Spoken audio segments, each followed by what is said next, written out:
O Diário de Henrik Philipp Falti. Versão brasileira, Strasburger.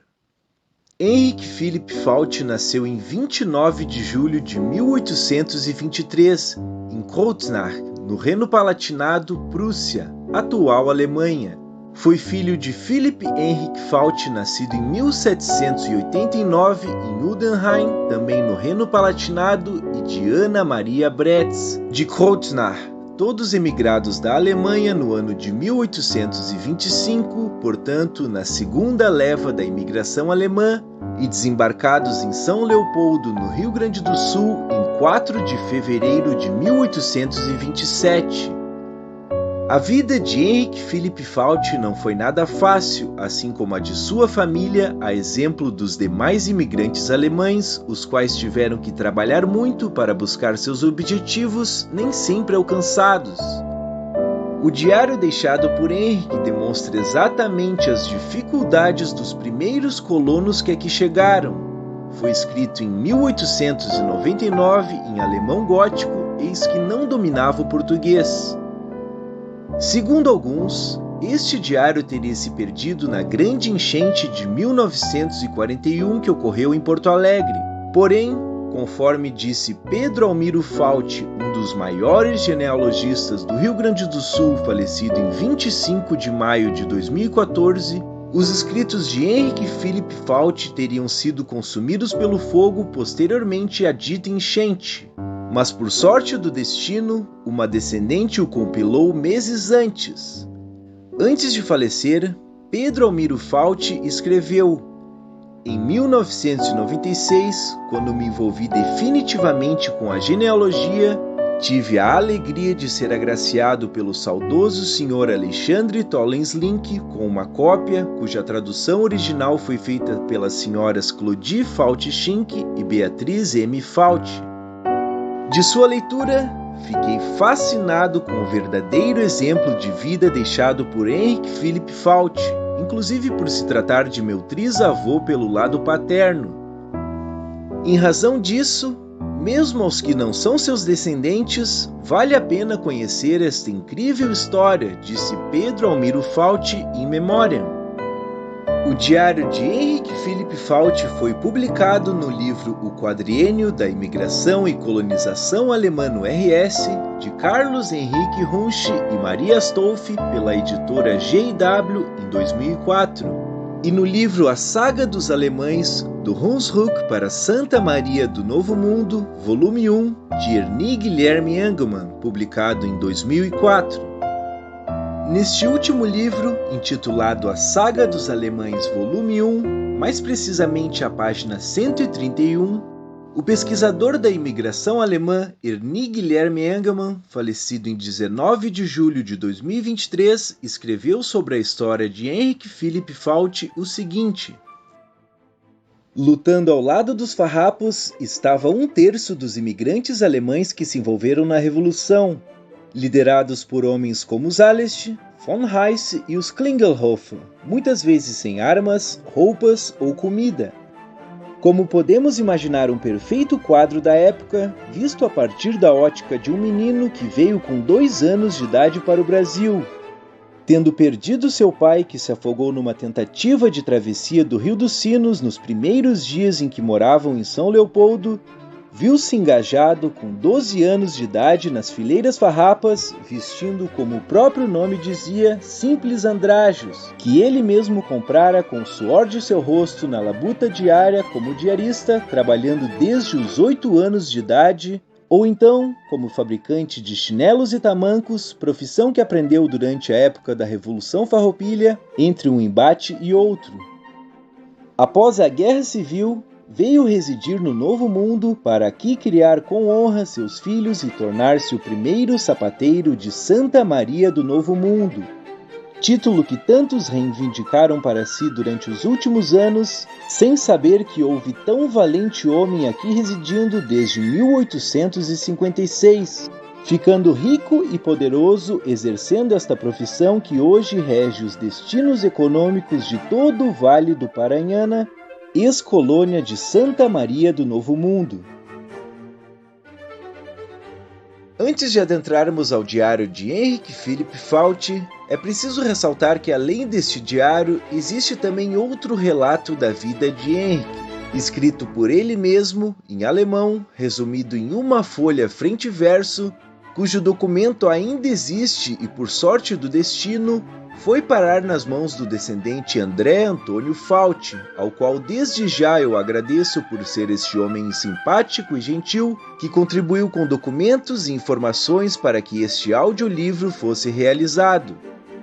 O referido relato escrito por Henrik Philipp Fauci, que está em posse de André Antônio Fauci, diz o seguinte: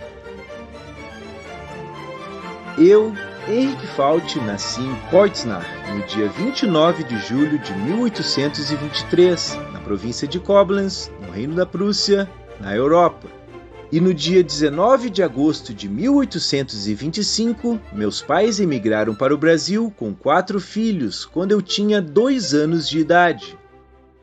Eles ficaram 1 ano no Rio de Janeiro, onde meu pai esteve acamado durante 8 meses, doente. Em 1826, chegamos à velha feitoria, quando então recebemos uma colônia no Kaiserwald, a floresta imperial, 1 hora distante de São Leopoldo. Quando eu tinha 4 anos, meu pai morreu afogado no Rio dos Sinos, em São Leopoldo. Minha mãe casou com um homem de nome Adam Becker, o qual maltratava a nós quando crianças. Quando eu tinha 8 anos, eu trabalhava pela diária de somente 2 vinténs, ou 40 réis. Com a idade de 10 anos, eu ganhava 6 vinténs, ou 120 réis. E com 12 anos, tive que servir como soldado com os republicanos, ou farrapos, no dia em que o menino diabo foi aprisionado em Terrenslock, na Bauschneiss, 2 irmãos. Neste dia eu me tornei um soldado, tendo servido durante 5 anos. Nós não recebíamos roupas nem soldo. Nós sitiamos Porto Alegre durante 2 anos, mas como nossa comunicação estava muito escassa, tivemos que nos retirar para cima da Serra e Vacaria, através do Mato Português e do Mato Castelhano. Descemos o Botucaraí e no ano de 1837, em abril, nós derrotamos os imperiais. Mais tarde, aprendi a profissão de sapateiro e casei com Elizabeth Schonard no dia 25 de março de 1842. Quando eu já tinha um filho, no ano de 1845, no dia 13 de maio, eu viajei para a campanha, para São João dos Palmos, onde eu fiquei 1 ano para ganhar algum dinheiro. Quando voltei para casa e morei no Kaiserwald, a floresta imperial, perto de São Leopoldo, 1 hora distante.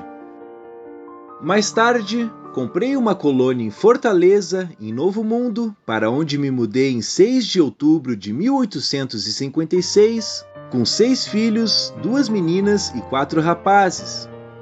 E aí, em Novo Mundo, nos nasceram mais 7 rapazes, dos quais 12 ainda estão com vida.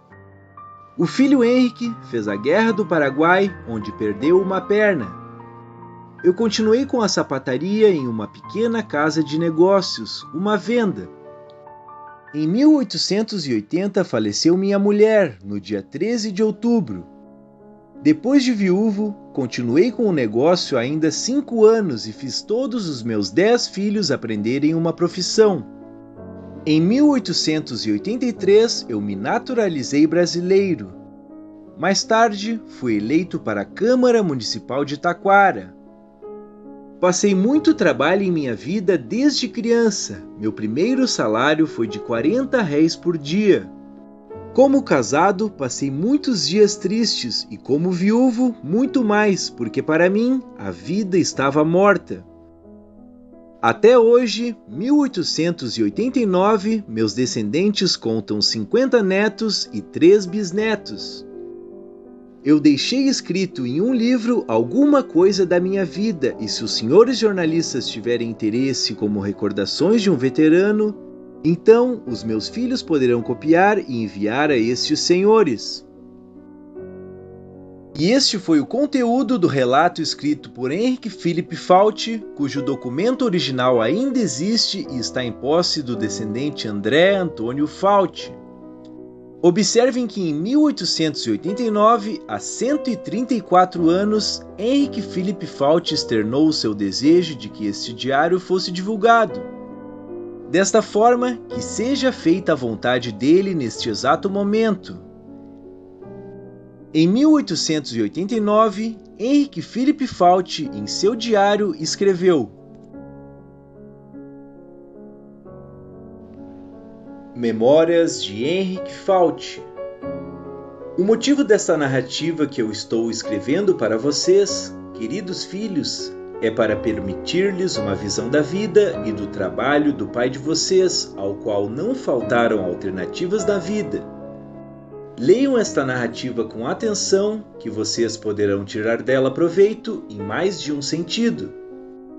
Vocês poderão aprender que com uma enérgica força de vontade, aliada à vontade de trabalhar e à perseverança, pode-se conseguir muito. E como esta vontade de vencer fez de um menino pobre e ignorante aquele que hoje sou. Um homem que sustentou honestamente os seus, em cujo nome não há mácula alguma, e é respeitado e admirado por todos. Tudo o que me aconteceu e o que eu sofri é impossível narrar, pois isto iria encher livros. Por isso, vou me limitar ao mais essencial e importante.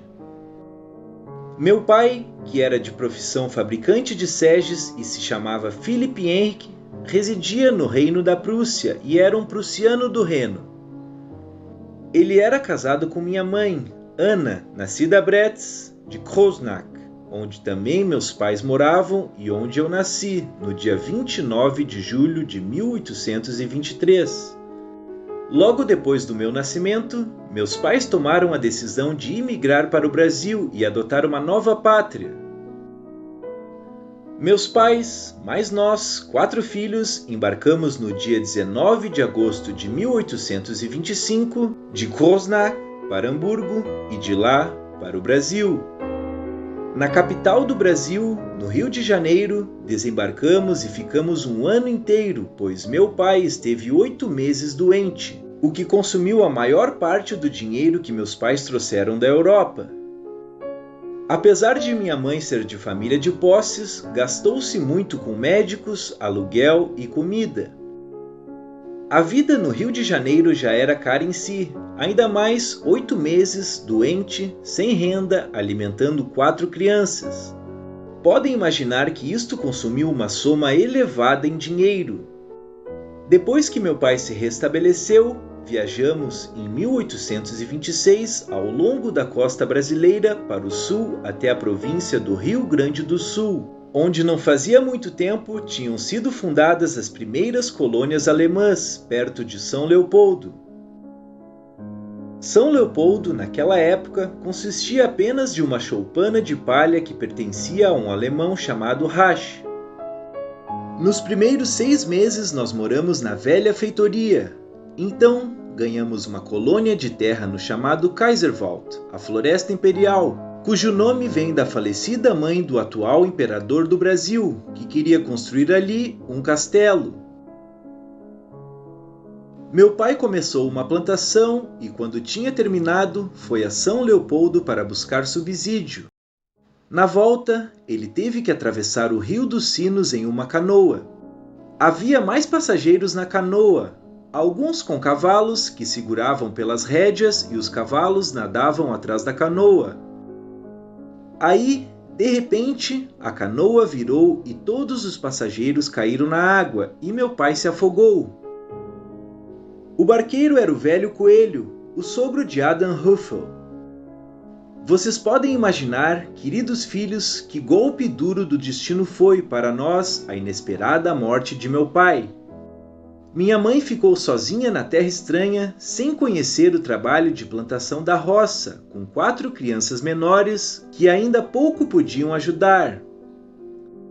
Meu irmão mais velho, Lawrence, tinha apenas 12 anos. Minha irmã mais velha, Christine, era uma menina de 10 anos, enquanto minha segunda irmã, Margarete, tinha 8 anos e eu apenas 4 anos de idade.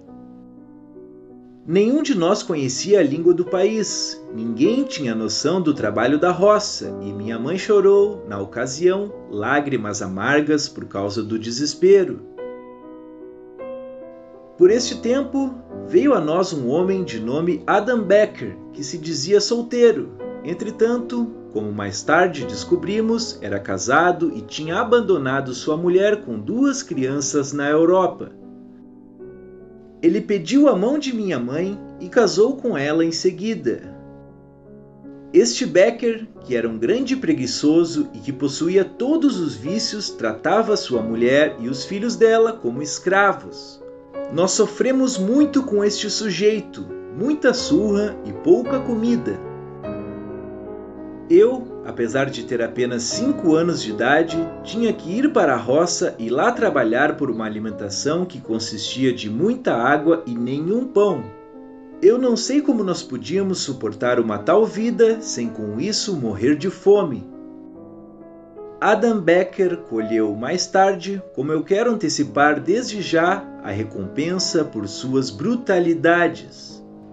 Ele faleceu com 70 e poucos anos em Santa Cristina do Pinhal, na maior miséria, quase faminto, em seu leito de doente. Todos nós tínhamos que ir para a roça trabalhar sem ter as ferramentas necessárias para isso, porque, naquela época, não existia ferreiro na colônia que soubesse fazer uma ferramenta adequada. As pás, naquele tempo, eram um pedaço quadrado de ferro sem aço e pesava de 3 a 4 libras. Naquele tempo, ainda era tudo muito barato. Uma libra de café custava 6 vinténs, açúcar de 3 a 6 vinténs, como ainda hoje.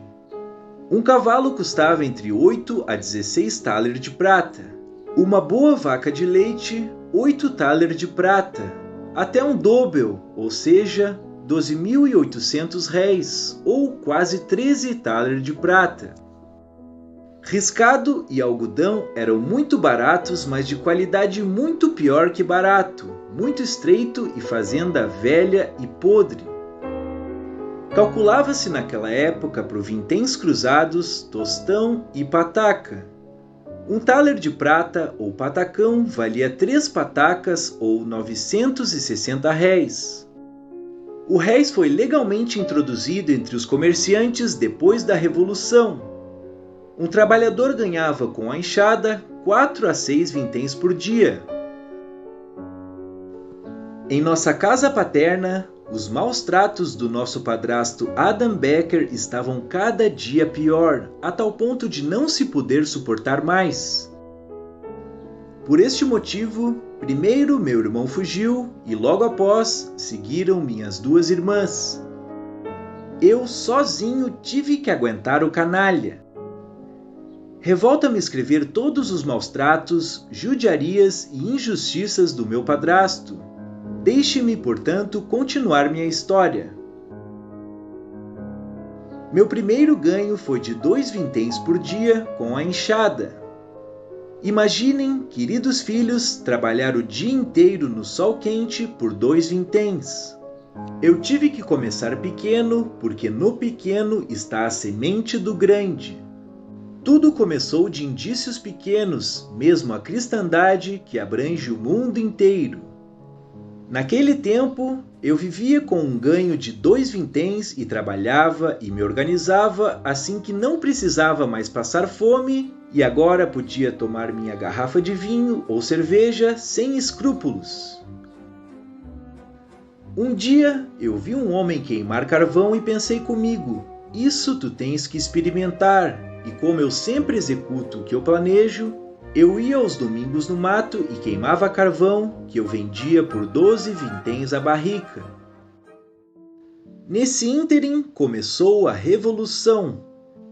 Aí eu também tive um pequeno ganho extra, pois os cavalos que não eram alimentados pelos soldados e morriam e ficavam abandonados, eu tirava o couro e vendia para um curtidor chamado Gerber Becker, perto de Hamburgo Velho, por 2 patacas cada pele. Desta maneira, eu economizei 6 a 8 thaler de cobre, com o que eu comprei camisa e calça de algodão grosso, que naquele tempo chamava-se nada mais que pano de escravo, porque somente os escravos usavam aquele pano ordinário. Pouco tempo depois, meu padrasto deveria ser convocado como soldado pelos republicanos.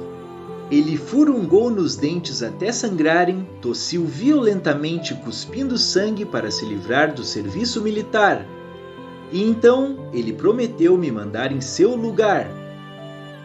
E assim eu, menino ainda, com apenas 12 anos de idade, tive que fazer a revolução no lugar daquele ordinário.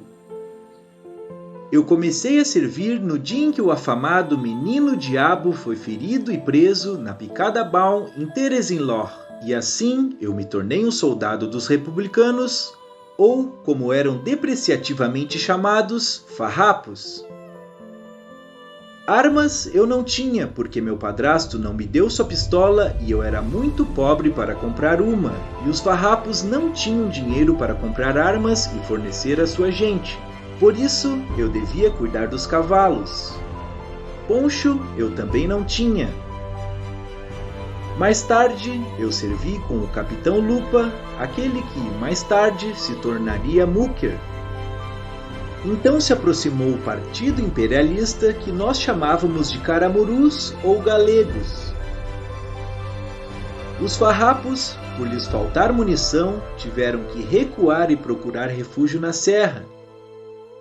Nós tínhamos mesmo acampado em Neustadt, perto de São Leopoldo, quando veio a notícia de que os faxinais estavam em Portão. Logo, veio um mensageiro com a notícia de que Hannibal Claus estava morto e que o Becker, do pescoço torto, estava preso, e também que os galegos já estavam no Morro Erix dando tiros. A nossa gente estava toda espalhada. Alguns estavam na caça ao porco selvagem, nos banhados, perto da casa do moleiro Schukelch. Estes foram avisados imediatamente e se juntaram a nós. Havia um verdadeiro caos entre nós. Mulheres e crianças que tinham fugido diante do inimigo vieram a nós gritando: "Os caramurus querem nos matar a todos!" As mulheres berravam por seus maridos, crianças gritavam por seus pais, as vacas mugiam, os terneiros baliam e os cavalos relinchavam. Era uma baderna. Neste meio tempo ficou noite e o inimigo continuava atirando ininterruptamente contra nós, pois eles tinham munição suficiente, enquanto nossa gente precisava economizar. Primeiro, tratamos de levar os cavalos para o outro lado do rio. Depois, nós voltamos e pegamos o lanchão do Nicolau e carregamos com mulheres, crianças, arreios e toda a outra bagagem e levamos para a outra margem. Então, nós voltamos novamente e buscamos o restante dos homens que ficaram para trás e estavam postados atrás da casa de Albino Kampfer para deter o inimigo. Posteriormente, recebemos o aviso do tenente-coronel Coelho, que já se retirara para Porto Alegre, para nós recuarmos também. Eu comecei a pensar se devia realmente seguir com os farrapos ou me esconder no mato. Finalmente, eu decidi-me a seguir com os farrapos porque eu pensei que, na força, eu poderia encontrar minha irmã Christine, que estava casada com o tenente S.T. Titzi, já que era costume entre os oficiais farrapos levar sua mulher junto. Nós marchamos durante toda a noite, só paramos um pouco na localidade chamada Pataca e Meio. De manhã, às 8 horas, encontrei minha irmã, que com suas 2 filhas, Maria e Filipine, viajava numa carreta portuguesa. Como nós nos alegramos! Nós e as crianças tivemos que chorar por este reencontro tão triste. Enquanto minha irmã ficava numa casa perto de Dalcolone, nós marchamos adiante até a aldeia dos Anjos, onde acampamos. No dia seguinte, distribuíram fumo e cachaça entre os homens e também eu ganhei um gole de cachaça e um pedaço de 2 polegadas de fumo. Isto também foi tudo o que eu recebi dos farrapos durante 5 anos em que eu servi com eles.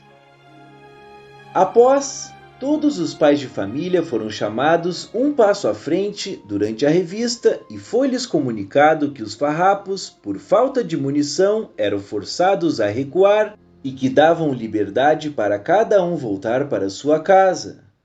Todavia, os homens, por medo de serem presos pelos imperiais, preferiram continuar com os farrapos e deram vivas à liberdade.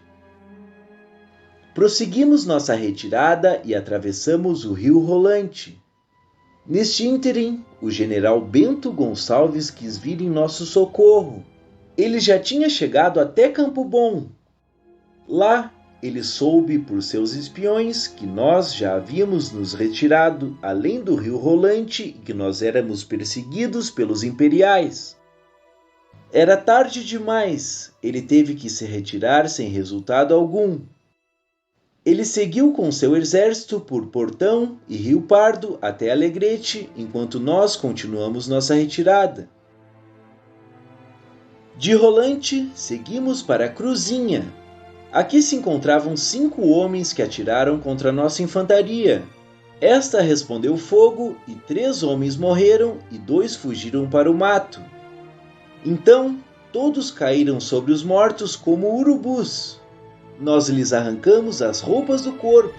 Depois começou o saque. Vacas, bois, porcos e galinhas foram abatidos.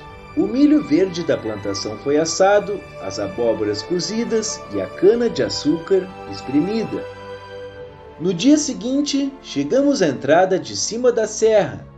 Aí eu vi a crueldade de um amarelo, que laçou um boi de 2 para 3 anos e, com uma faca de apenas 4 polegadas, num instante cortou uma parte da perna traseira e então deu-lhe uma facada no peito, o que derrubou o animal. Depois, ele cortou os 2/4 do animal, soltou a carne das costelas e as quebrou, então virou o animal para o outro lado, enquanto este, ainda vivo, esperneava. Então, foi feito um churrasco com a carne, alguns pedaços assados com couro, que foi comido sem sal, sem farinha e sem erva mate. Lá, nós ficamos aproximadamente 4 meses e durante este tempo nós só comemos carne, a cinza servia de sal. Depois, seguimos adiante, atravessamos o rio Tainhas, o rio Camisas e o rio das Antas até Vacaria, onde os cavalos e as bagagens ficaram na fazenda de Pinto Carneiro. A força principal perseguiu o inimigo Lorira até Lages. Ele, entretanto, fugia cada vez mais longe e nós não podíamos alcançá-lo, porque ele sempre pegava os melhores cavalos na nossa frente, deixando os piores para trás. Por este motivo, nós recuamos por Vacaria até Vila Velha, onde nós recebemos um ofício. Nós deveríamos recuar o mais depressa possível. Então, recuamos em marcha batida, noite e dia, através do Mato Português, Campo e Meio, Mato Castelhano até Cruz Alta. Por estas marchas forçadas e a vida miserável que levávamos, nós estávamos muito depauperados.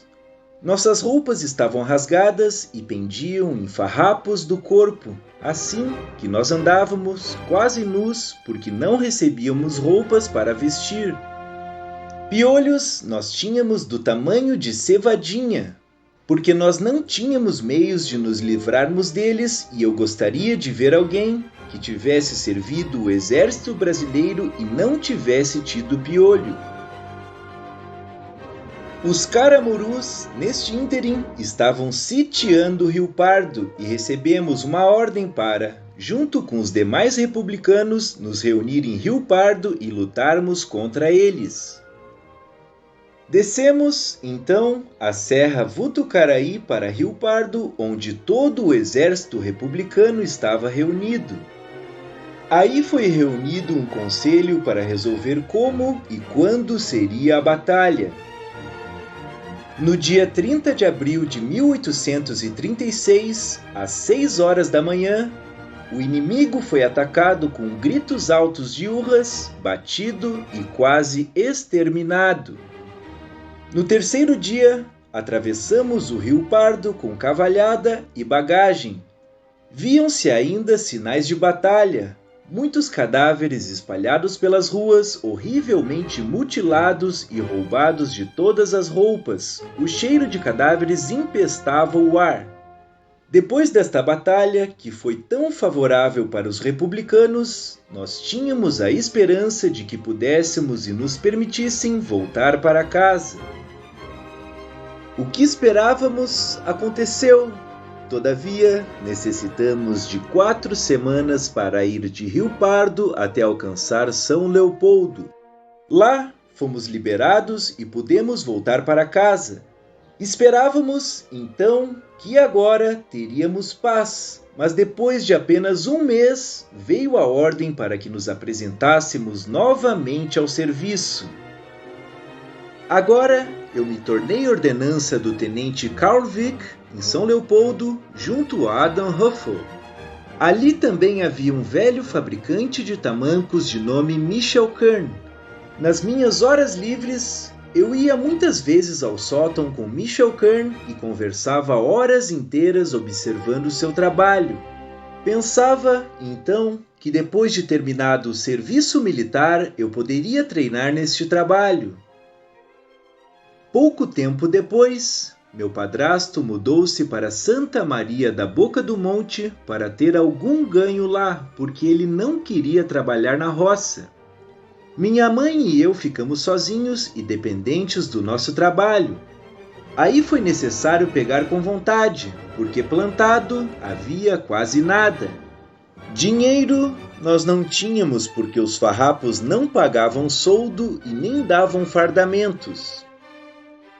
Agora eu iniciei a fabricação de cepos de madeira para tamancos que vendia, apesar de serem muito mal feitos, porque me faltavam as ferramentas necessárias. Como não havia outros, compravam-me tudo. Eu estava, então, com 14 anos de idade e comecei a pensar em mim e na minha vida. Eu não sabia nem escrever um número para marcar os cepos dos tamancos, pois que, durante a Revolução, ninguém pensava em manter ou frequentar uma escola. Enquanto eu refletia sobre isso, veio-me na lembrança um homem chamado Henrique Schmidt, em Hamburgo Velho, que mantinha uma escola e era, ao mesmo tempo, pastor protestante e, aos domingos, pregava o Evangelho. Quando eu via os outros fazerem contas, escrever ou ler, eu ficava muito triste porque eu não sabia fazer isto. Então, eu resolvi também aprender. Queixei-me para minha mãe e disse-lhe que queria falar com o pastor Schmidt, a quem, por sua estatura pequena, chamavam de Padreco. Se ele não me aceitasse, eu não teria perdido nada, disse comigo mesmo e fui procurá-lo para perguntar se ele queria me aceitar como aluno. O pastor Schmidt foi muito amável comigo e me aceitou com prazer em sua escola. Eu, um soldado que já servira 2 anos com os republicanos, passei então a frequentar a escola. Do meu falecido pai, havia ainda uma pedra de lousa, um pedaço de 2 polegadas do respectivo lápis e um livro velho do ABC. Assim munido, eu frequentei a escola por 2 meses. De repente, soube-se que os caramurus vinham chegando e todos que tinham participado da campanha da Serra deveriam ser presos e transportados para a Bahia. A companhia alemã do Major Gersting atravessou o Carioca e avançou até Portão. Teve, porém, que recuar até o Caí, onde embarcou em um navio para Porto Alegre. Depois de 2 meses, estava tudo em paz e eu pude novamente recomeçar as aulas que, naturalmente, durante este período tinham ficado suspensas. Eu tinha que caminhar mais de 1 hora para chegar na aula. Enquanto eu estava na escola, minha mãe carregava os blocos de madeira do mato para casa, os quais eu utilizava para fazer os cepos dos tamancos. De tarde, eu fazia os cepos dos tamancos e, de noite, eu ainda pregava 1 ou 2 pares. Eu já sabia escrever os números e, com alguma dificuldade, eu soletrava. Eu devia ser confirmado. Aí eu soube que todos deveriam voltar às armas, mas, felizmente, estavam só de passagem. Eles não poderiam se demorar muito tempo, porque senão sua retirada seria cortada, e assim eles voltaram para suas cavernas, como se dizia naquela época. Depois de 1 mês, eu pude voltar às aulas e continuar com a fabricação de tamancos. Eu já ganhava tanto com isso que pude comprar algumas roupas. Eu possuía então 2 camisas de chita, uma de murim, um par de calças de riscado, um par de botas de couro cru, um casaco azul e um chapéu de palha de bambu trançada, que eu tinha comprado pelo valor de 5 pares de tamanco. Logo após, eu aceitei o fornecimento de 100 pares de tamancos com Johann Peter Schmidt, de Hamburgo Velho. O couro para isto ele me vendeu ao preço de 16 tamancos. Com este dinheiro ganho, eu comprei um poncho de viagem por 11 thaler. Meu padrasto, que estivera ausente por quase 1 ano, voltou pouco antes da minha confirmação. Depois das festividades, eu pensei que seria bom eu continuar mais um tempo na escola e pedi licença ao meu padrasto para ir à aula do professor Hans, que lecionava na casa dos nossos vizinhos Michel Wassen. Eu queria pagar do meu bolso a mensalidade, que era de 1 pataca por mês. Como eu tinha 9 patacões poupados, eu poderia ir ainda 9 meses à aula. Todavia, em vez dele me dar licença, meu padrasto me tirou o dinheiro e me esclareceu que eu era velho demais para ir à escola. Eu devia fazer cepos demais para aprender alguma coisa.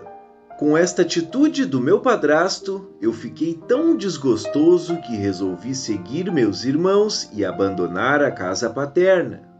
4 meses depois, eu, de fato, fui embora para a casa de um vizinho e fazia lá os meus tamancos. Mal eu estava lá alguns meses, tive que ficar novamente soldado. Primeiro com o capitão Normark, depois com o tenente Carl Wick e depois com o major Correia. Este último, o major Correia, era um canalha, enquanto que Carl Wick era um bom sujeito. O major Correia é o mesmo que, mais tarde, mandou assassinar o meu cunhado Titze. Correia, em virtude de um requerimento que meu cunhado Titze enviou ao general Bento Gonçalves, tinha recebido ordem deste general de se retirar porque ele estava arruinando toda a colônia alemã. Através de um traidor, o major Correia soube que o autor do requerimento feito ao general Bento Gonçalves fora meu cunhado. Assim, concentrou-se todo o ódio do miserável Correia em meu cunhado e a sua morte era um assunto resolvido. Por intermédio de uma criatura sua, o amarelo tenente Cunha mandou chamar meu cunhado em seu acampamento. Deu, porém, a ordem de assassiná-lo no caminho. Esse assassinato foi cometido nas proximidades de São Leopoldo, perto da Casa Mor. Assim, meu cunhado Titze, que queria zelar pelo bem da comunidade, teve que pagar com a sua morte. O major Correia, depois disso, foi chamado para a força principal em Porto Alegre. Após o triste fim do meu cunhado Titsi, minha irmã Cristine, com suas 2 filhas, Maria e Filipine, ficou abandonada. Ela dirigiu-se, já que meu padrasto não quis se preocupar com ela, ao muito bom amigo de seu marido que, por muito tempo, trabalhara com ele numa olaria em Paço Pesqueira, no caminho para São Leopoldo.